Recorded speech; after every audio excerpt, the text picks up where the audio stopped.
Hey everybody, today I'm talking about Great Plains, which as you can see from the box is a strictly two-player board game designed by Trevor Benjamin and Brett Gilbert. This one came out in 2021 and is published by Lookout Games, and the game takes about 20 minutes to play. So one of the main reasons I bought this game, and I will say this is pretty much a blind buy, is because of the designers and because of the company, because the last game that was designed by these designers was one of my favourite games of of recent memory really, with Mandala. So I was really excited to try the next game by them and to see how it played, considering it's another two-player only game. So this one is very different to Mandala, where you have this modular board here made up of all these different hexes, and these are completely modular, so in double-sided, they completely change from game to game, so the board state is going to be very different each time you play this one. You're going to have, or the board is going to consist of kind of three different types of terrain. So you've got these mountains here, which are kind of just like territory which you can't really land on and can't do much with. You've got these green tiles here, or these green hexes, which correspond to these different tokens you can collect, which can give you bonus powers throughout the game. And you've got these yellow hexes here, which are areas you're trying to control with your pieces, because whoever controls the majority in those regions gets victory points, depending on the number of hexes in there, plus any of these water kind of streams in that region. So for example, this region would be worth 1, 2, 3, 4, 5, 6 points if I had the majority there. Each player is going to have a bunch of their player pieces. So you've got the blue snake player and you've got the fox player here. And the first phase of the game is going to be very simple, where you are in turn placing these cave tokens corresponding to your player colour. So you can see the blue player has chosen to place their caves here, here and here. And the fox player has done there, and there. And that's quite an important decision, because it really does lay the foundation on how your strategy is going to go throughout the game. So the person who played the last tile is going to be the first to place one of their tokens onto the board in the second phase, which is essentially the main part of the game. So when it comes to the second phase, you have two options, which is either to place a player piece on an area adjacent to one of your caves. So for example, I could go here like this, and then from then on in the future turns, then I can maybe spawn off of where I already have a piece. So I can go here, for example. But of course, this will be being done in alternative order. So it's going to go the snake player, then the fox player, then the snake player, and then the fox player, and so on until all the pieces have been used. So of course, we are trying to deploy these pieces onto the board to control these areas. But let's talk about why you might want to venture on to these different green hexes here with these different animal symbols on. So whenever you deploy one of your tokens onto one of these animal symbols, you are going to take the corresponding token from the supply, if there is one. And that means on future turns, you can choose to use these to do different things. So they're all pretty simple in what they do. So let's start with the horse token. So on your turn, if you have a horse token, you can choose to put it back into the supply to skip over a space, so you can basically move two spaces at once, like that, for example. And that can actually allow you to skip through other players. So if another person was there, you can actually run through them in order to maybe try and claim territory which hasn't been claimed yet. So that's very simple, that's the horse symbol. The bird symbol allows you to basically fly over a mountain. So if I got rid of one of these bird tokens on my turn, then I can choose to fly over that hex and go straight into this one. But it has to go directly over one of those mountains. And again, that can be used strategically to jump into new areas that haven't been claimed yet, to maybe jump in, block people off, etc. So you can probably imagine what they can be used for the benefit for. And the final token is the bear token, and this is what really does inject a lot of confrontation into this game, because this actually allows you to push players from certain spots, or even potentially kill that piece should the right situation arise. So let's just say, for example, here the fox player played this bear token. Then they can actually choose to deploy a piece and onto this space and push it back into that area like such. And now, that obviously is good for trying to fight back territory, etc. But it did have to have an empty space behind it, because if I was to maybe use a bear token again, because there is a piece here, then I couldn't actually use that. However, if I was, say, here, and I use the bear token, I can actually push him off the board and eliminate that player piece. And the same applies for the mountains. So again, if there is, say, a player piece here, and I played a bear token, I can choose to push him into the mountain, crushing him and then killing him. So that is really where a lot of the player interaction comes in, and how you're going to start claiming back territory that you think is already lost. So at the end of the game, the board is going to look something like this, where every piece has been deployed onto the board, and then meadow by meadow, you're going to calculate points. So you can see here that the blue player has claimed 3 points for controlling this meadow, 2 points for controlling this one, because again, 1 for the hex and 1 for the water on that hex. The fox player has got 3 points for this one. And if there's ever a tie, as in terms of one piece here controlled by the fox and one controlled by the snake, then actually nobody is going to get those points, so they're going to cancel each other out. All the pieces on these dark pieces, or the token pieces, are going to be worth nothing, so they're completely just used to collect tokens throughout the game and not going to affect scoring at all. And of course, the player with the most points at the end of the game is going to be the winner. So as you could tell from the demo there, this is a pretty straightforward game, so it's not going to be a tremendous amount of info I can give in terms of reviewing this game.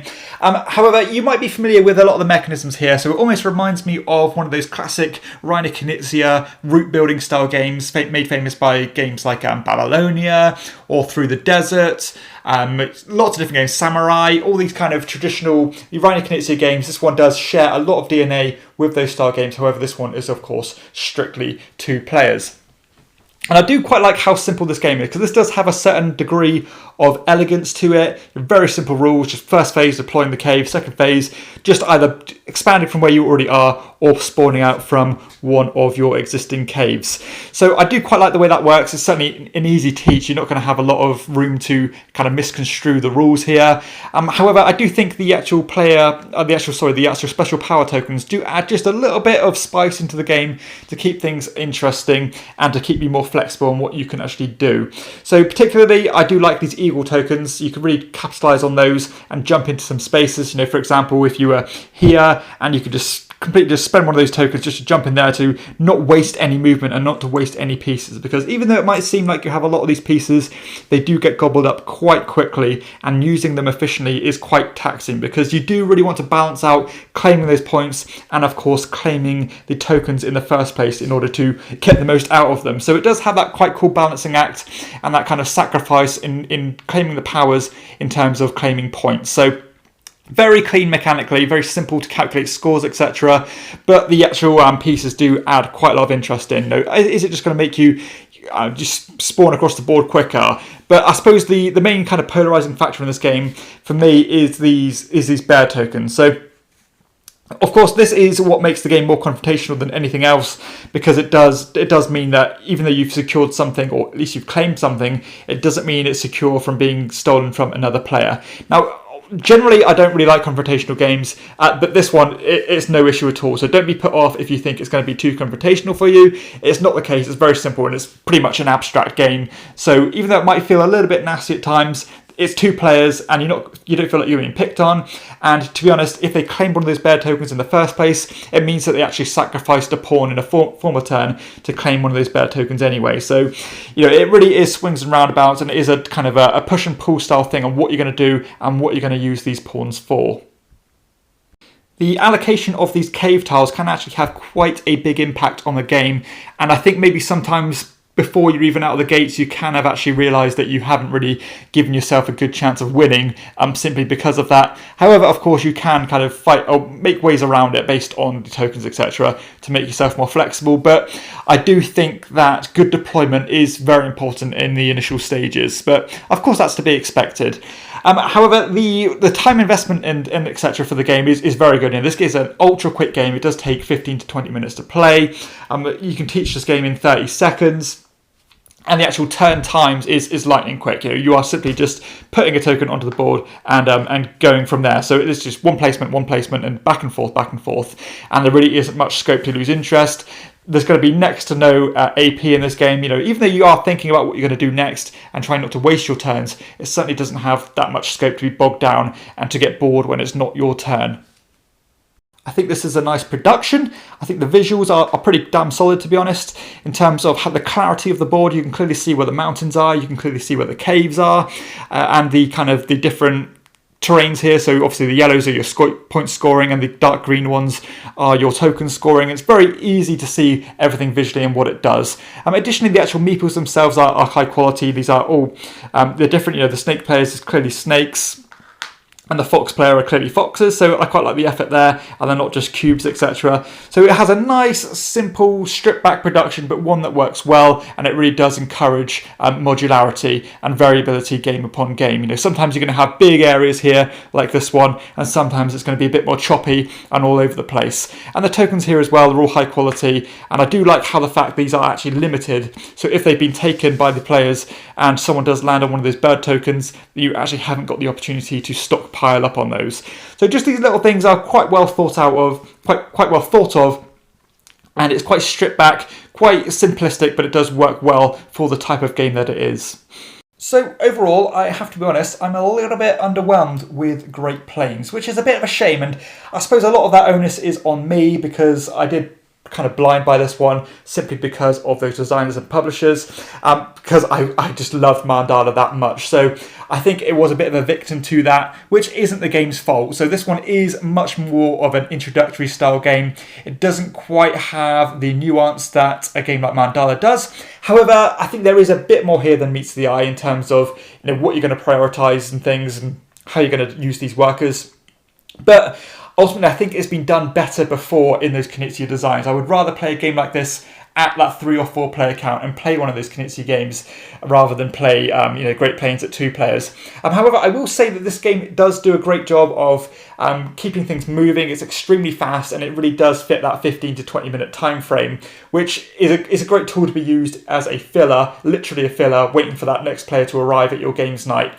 So I've already used it for that circumstance. So I do think it's a good go-to because you can actually teach this one in less than a minute. But ultimately, it just isn't great. It doesn't stand out amongst the pack. It feels quite generic, and it just didn't quite have the magic for me. So unfortunately, this is going to be a pass for me. I can't really recommend it despite it being mechanically sound. You know, there's nothing wrong with this game at all. It just didn't have that extra punch and that extra level of enjoyment that I'm looking for and that level of uniqueness which keeps me interested. So unfortunately this is going to be leaving the collection and it's not going to be something I'm going to play much more of. So that's the Great Plains. Thank you so much for checking out this video. If you found it useful or at least somewhat entertaining, then please hit like and consider subscribing if you haven't done so already. Additionally, if you wish to support the show because I am a one-man operation and I don't get any support from publishers, then please consider backing it on Patreon at patreon.com/chairman of the board, where you can back for as little as £2 per month. Thank you so much, and I'll see you next time.